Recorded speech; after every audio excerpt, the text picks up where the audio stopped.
Борбата продължава. Сектора на бързите кредити, както знаете вие, той е незаконосъобразен целия, защото те издават едни договори с неравноправни клаузи. Тоест, в договора пише, че получаваш 1000 лева, но ти начисляват още 2000 лева специален пакет за това, че не си изключил сделка, да кажем, по телефона. Това е незаконно от съда.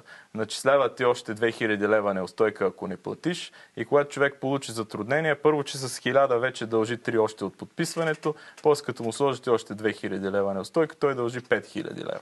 Можем ли да се предпазим, защото явно това са наши грешки, момента, когато да... Единственият начин човек да се предпази, когато вече е изтеглил такъв кредит, е по съдебен ред да заведе едно ама дело. ние трябва да четем. Аз това имам предвид.